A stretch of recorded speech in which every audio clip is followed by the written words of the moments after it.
Yes sir. चलिए, तो अब हम शुरू करते हैं अपना नेक्स्ट ये है कि हमें प्लान कैसे शो करना है। प्लान शो करने के लिए मैंने एक बार पहले भी मीटिंग में बताया था कि आपको शुरुआत कहां से करनी है, रिक्वायरमेंट से। ठीक है, शंकर जी नहीं आए हैं और कमलेश मैम भी नहीं आई। कमलेश मैम शायद आज कहीं बिजी है क्या?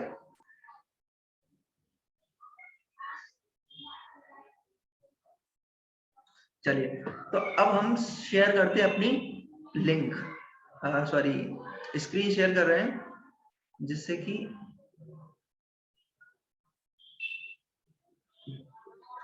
मेरी स्क्रीन आपके सामने है। ठीक है, और यहां पर चलते हैं। देखो, उनको सीधे सीधे कॉपी में एक कॉपी निकाली, पेन निकाली, डायरी आपके पास डायरी निकालो और उसमें सीधे सीधे लिखो व्हाट्स आवर रिक्वायरमेंट, मतलब हमारी जरूरत क्या है। उनसे एक सवाल पूछो तो उनका जवाब आएगा पैसा। उनका जवाब आएगा पैसा। ठीक है, अब उनसे ये सवाल करो कि पैसा आता कहां से। उनको सोचने दो थोड़ा, ये आप मत बताओ, उनको सोचने दो कि पैसा कहां से आता है। तो वो इनमें से कोई ना कोई एक जवाब देंगे, बिजनेस या फिर जॉब। एक भी दे दिया कोई बात नहीं, उन्हें नॉलेज है। मुझे बिल्कुल सर, बिल्कुल मैम, या तो बिजनेस से आएगा या फिर जॉब से आएगा, नौकरी करेंगे उससे आएगा या फिर अपना कुछ काम धंधा करेंगे उससे आएगा। ये चीज उन्हें कन्फर्म होगी। अब उन्हें ये चीज भी समझाओ कि अगर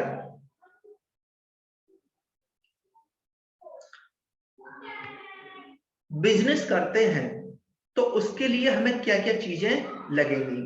तो बिजनेस के लिए हमें ideas, capital, infrastructure, man power, material, permission, skills और रिस्क।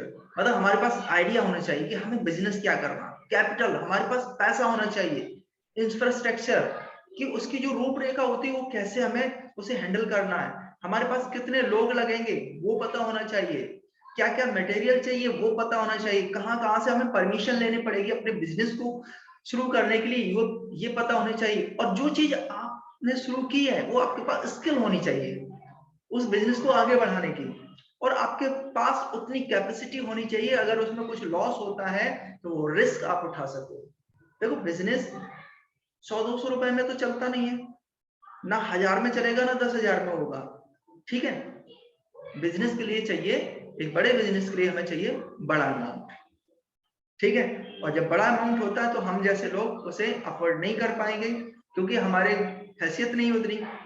ठीक, तो इसलिए हमारे पास ऑप्शंस क्या आता है, जॉब का, तो हम लोग जॉब में चले जाते हैं। ठीक, नेक्स्ट पॉइंट पे चलते हैं, रिस्क कहाँ कहाँ पे, जैसे कि बैंकक्रप्ट, अगर बैंक से हमने लोन लिया तो उसमें भी रिस्क होती है, लॉस हो गया, प्रॉपर्टी लॉस या होम लॉस का डर रहता है।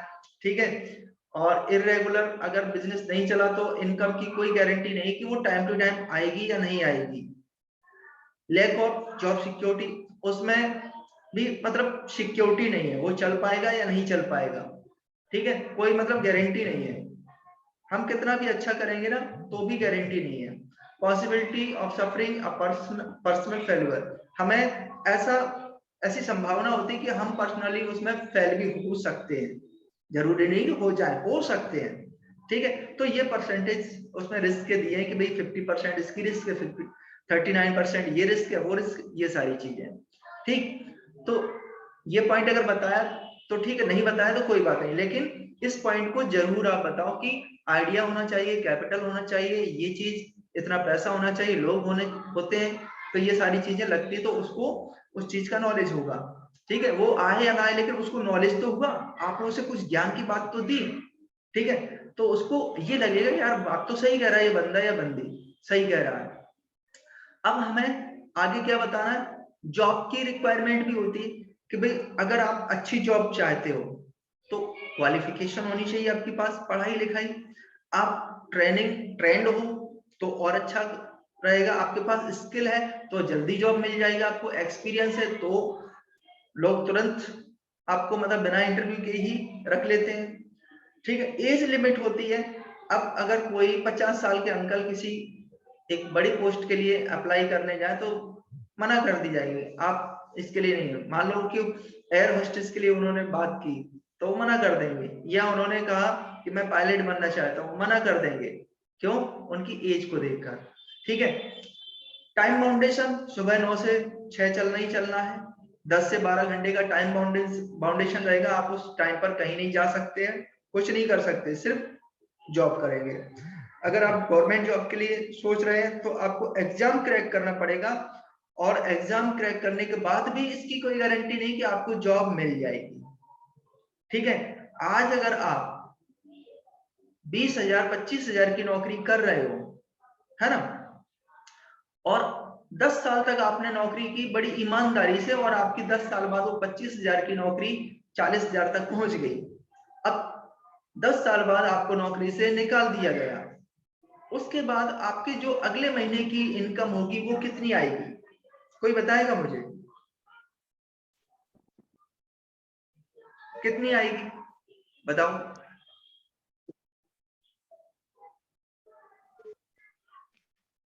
कोई भी रिप्लाई दे सकता है।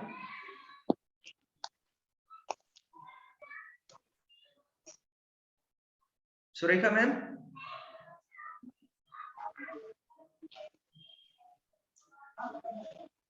देखो आप लोगों की सबसे बड़ी कमजोरी यही है कि आप लोग रिप्लाई देने में बहुत देर कर देते हो, बहुत देर।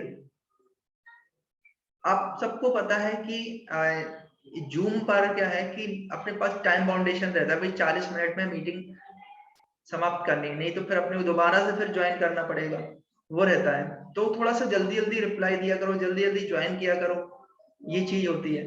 अगर आप रियल में, रियलिटी बता रहा हूं मैं, अगर आप रियल में सक्सेस होना चाहते हैं तो अपने अंदर ये क्वालिटी दो तो डाल लो, एक तो टाइम से आना और दूसरा रिप्लाई देना।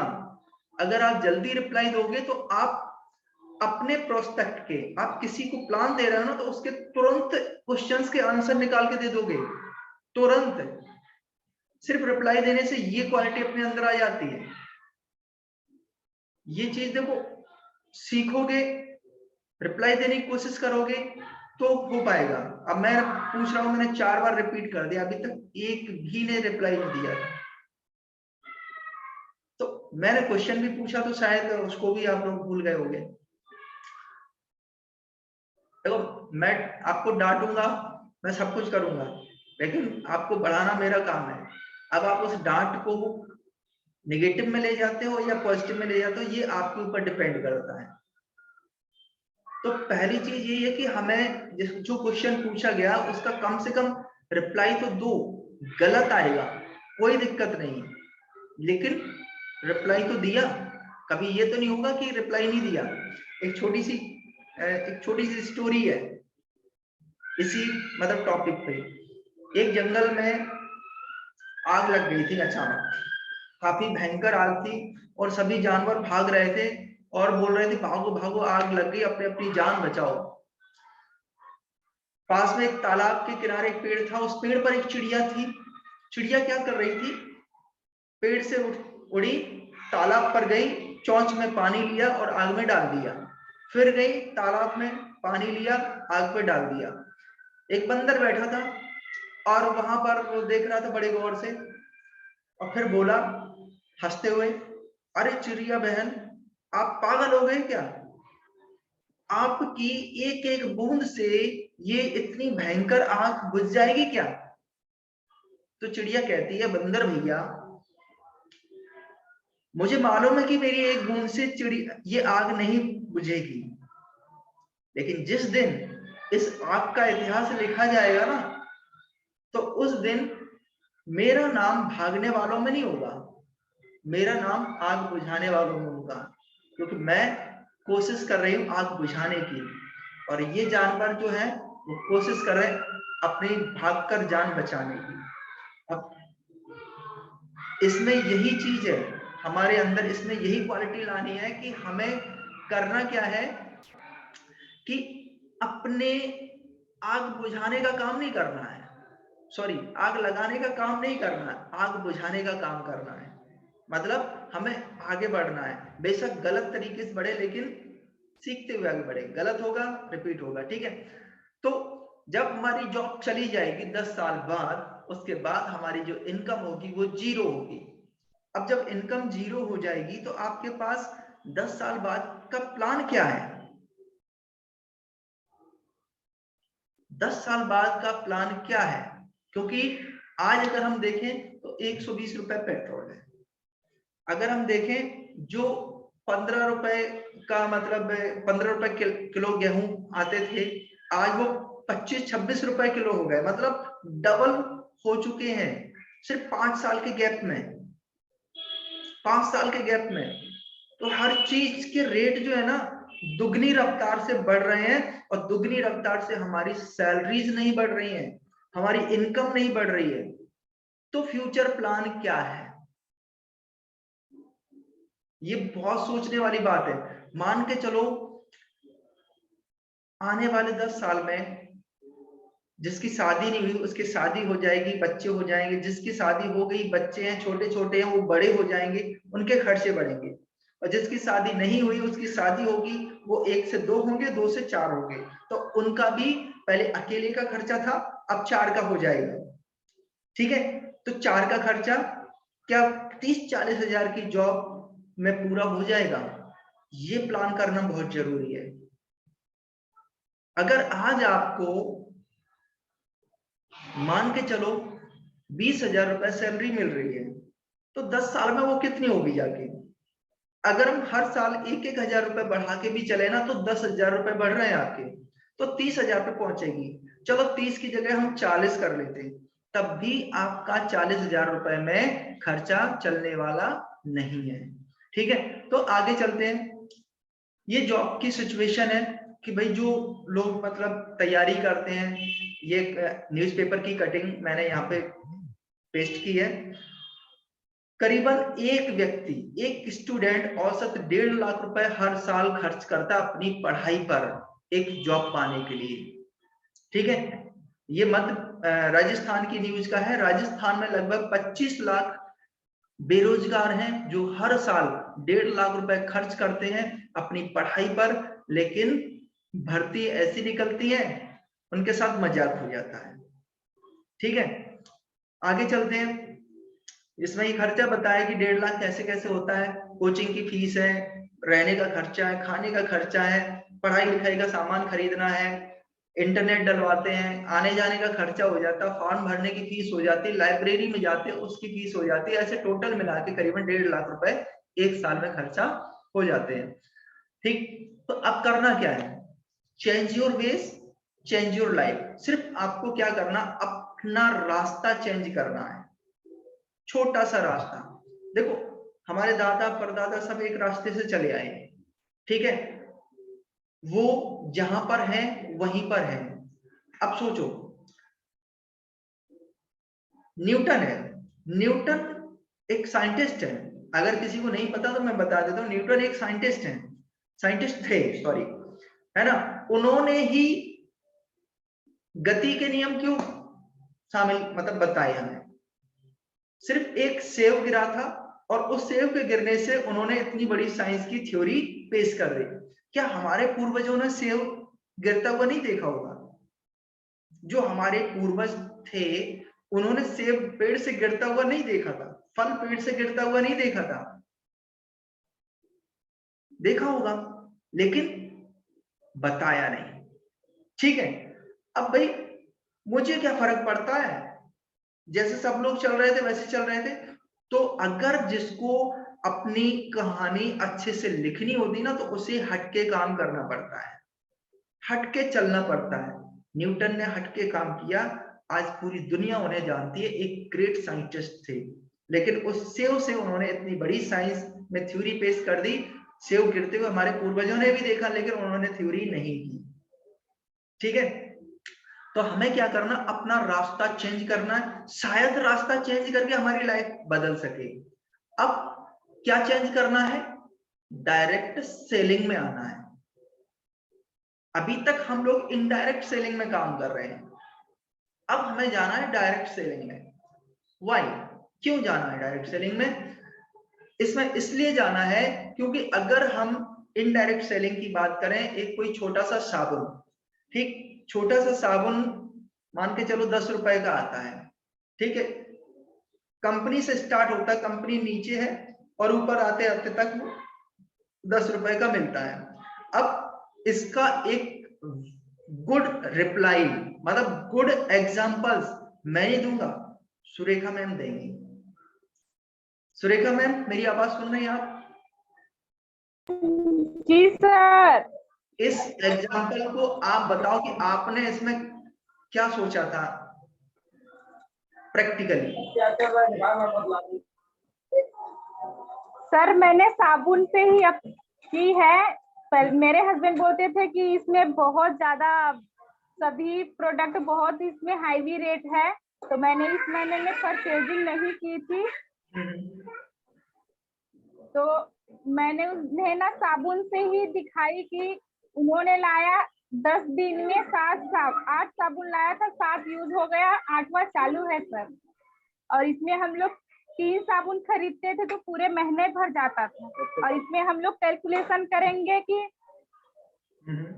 महीने को यदि हम लोग 21 साबुन भी खरीदते तो 220 या 21 रुपए का हो रहा है। बिल्कुल बिल्कुल मैम। और वेस्टीज से ले रहे हैं तो हम लोगों का 3 साबुन पूरा चल रहा है सर। तो हमें तो यही लगता है कि वेस्टीज का बोलते हैं हम सभी लोग रुपए के बढ़ जाते होंगे 3 साबुन।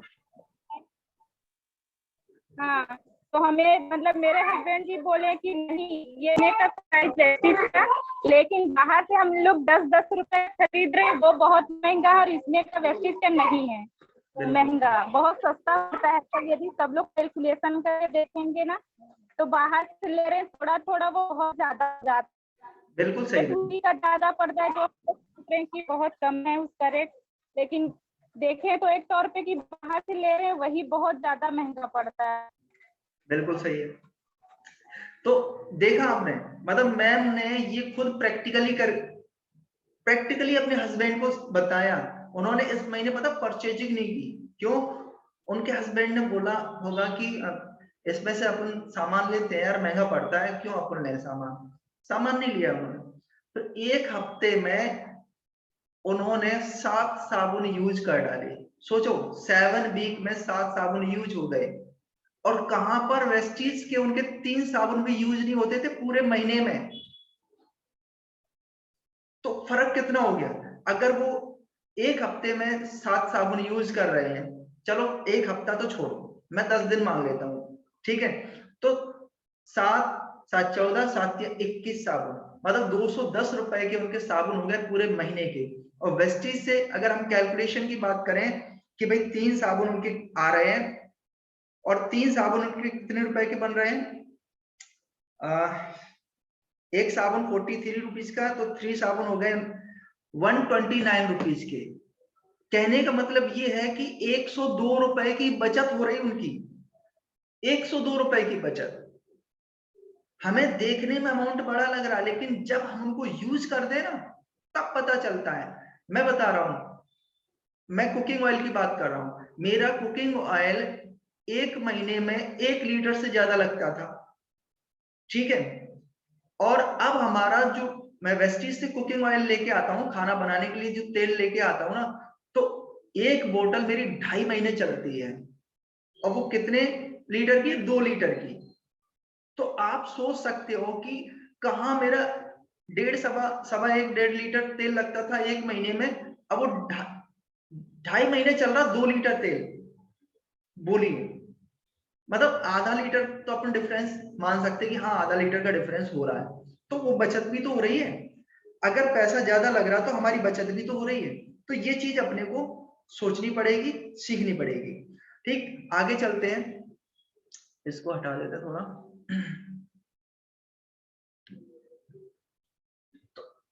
अब यहां पर बात करते हैं, now think on money expense. मान के चलो आप एक जॉब करते हैं, या आपके फादर जॉब करते हैं, आपकी माँ जॉब करते हैं, आपकी वाइफ जॉब करते हैं, आपके हस्बैंड जॉब करते हैं, उनकी जो सैलरी आती है वो सैलरी इन सारी चीजों में खर्च होती है, ग्रोसरी में, पर्सनल केयर में, हेल्थ केयर में, कलर कॉस्मेटिक में, डेली केयर में और अपने डेटा में। ये पूरी चीजें मार्केट में मिलती है हमें, ठीक है। और मार्केट में हम हंसी हंसी से पैसे देके आ जाते हैं, ठीक है। क्यों? मार्केट में उन्होंने दे रखा ना कि भाई एक शैम्पू की पाउच लेने जाओगे तो 1 रुपए 2 रुपए की आती है, वेस्टीज में लेने जाओगे तो वो भाई 163 का आएगा, 163 रुपए का आएगा।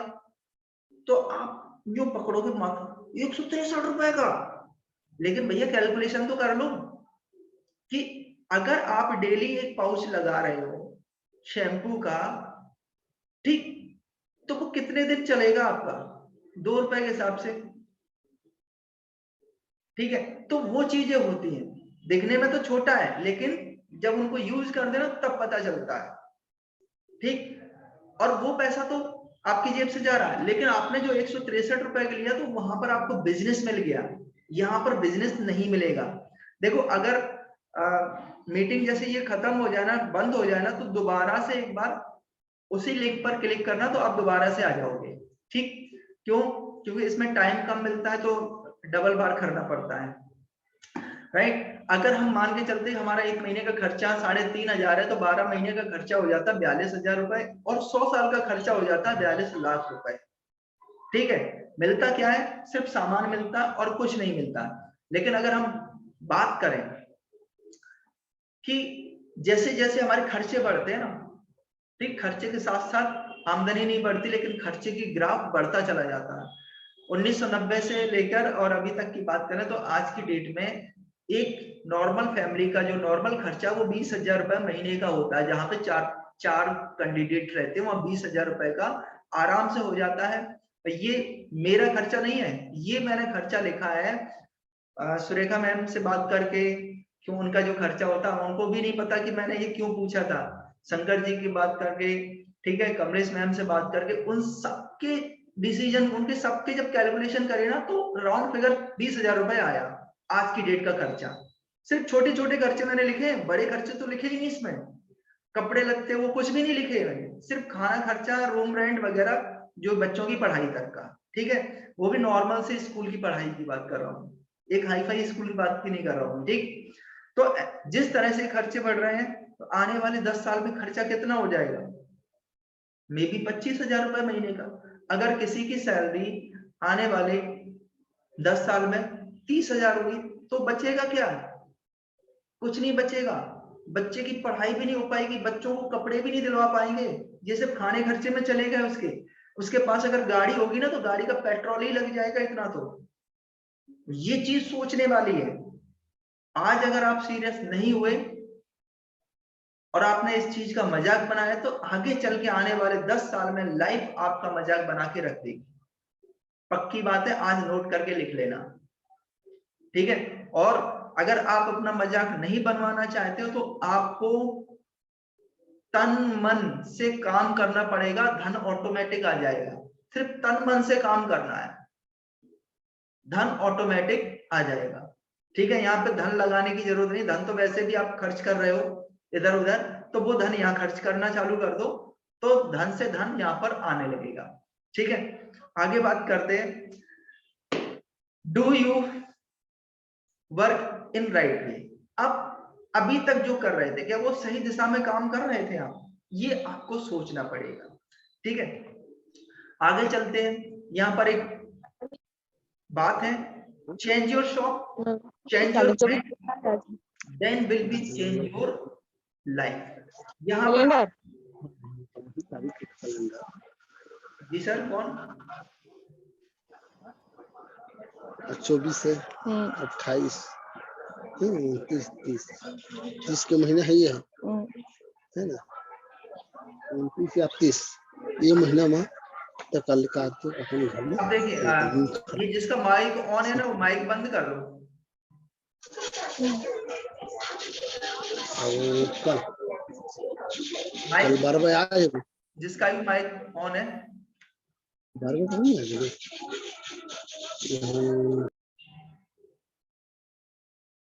हेलो, जिसका भी माइक ऑन है, ठीक है, थैंक यू। तो हमें यहाँ पर करना क्या, सिर्फ शॉप चेंज करके आपकी लाइफ चेंज नहीं होगी, आपका माइंड चेंज करना भी बहुत जरूरी है। जब तक माइंड चेंज नहीं होगा तब तक कुछ नहीं होगा। अब मान के चलो हमारी सोच तो ये है कि पैसा यहाँ से आए और खर्चा हम दूसरी जगह कर रहे हैं, सामान दूसरी जगह से ले रहे हैं, तो ये हमारे बिजनेस के साथ गद्दारी है। हम कमाने की तो यहां से सोच रहे हैं। एक वो कहावत है ना, सरकारी नौकरी तो सबको चाहिए लेकिन सरकारी स्कूल में नहीं पढ़ते हैं। वही सोच हमने यहाँ भी लागू कर ली कि इनकम तो हमें यहाँ वेस्टेज से चाहिए लेकिन वेस्टेज से सामान ना खरीदना पड़े, हम सामान इधर उधर से खरीद रहे। अब भाई थोड़ा तो खरीदो, पूरा नहीं खरीद रहे, कम से कम 1000-2000 रुपए का तो खरीद सकते हो ना, इतना तो घर में सामान लगता ही होगा, हर घर में लगता होगा।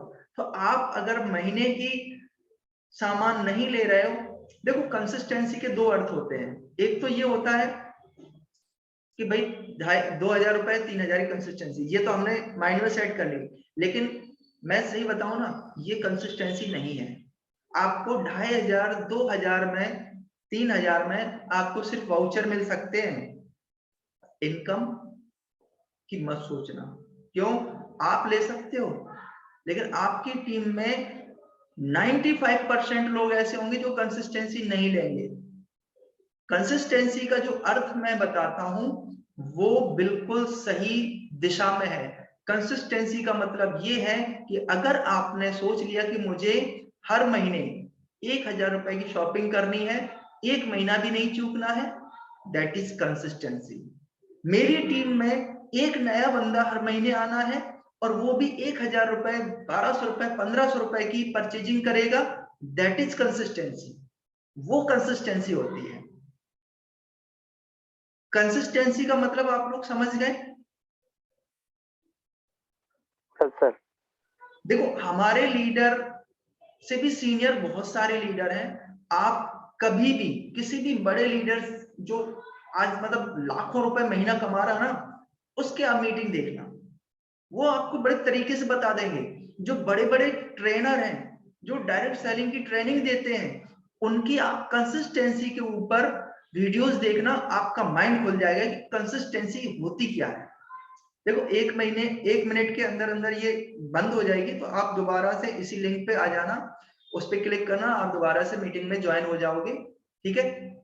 क्योंकि अभी अपनी मीटिंग पूरी नहीं हो पाई तो इसलिए आपको दोबारा से इसको ज्वाइन करना पड़ेगा। नेक्स्ट टाइम से अपन उसी पे करेंगे, मीट ऐप पे ही किया करेंगे। अब आगे देखिए, तो कंसिस्टेंसी का मतलब आपको समझ में आ गया। आप अगर कंसिस्टेंसी से आप वर्क करेंगे तो आपकी लाइफ चेंज हो जाएगी, ठीक है? नेक्स्ट टॉपिक है कहां पर काम करना है। दिशा क्या है? वेस्टेज, ठीक है? वेस्टेज की शुरुआत हुई थी 2 जून 2004 में। उस समय इसके 2 ऑफिस थे, एक न्यू दिल्ली में और एक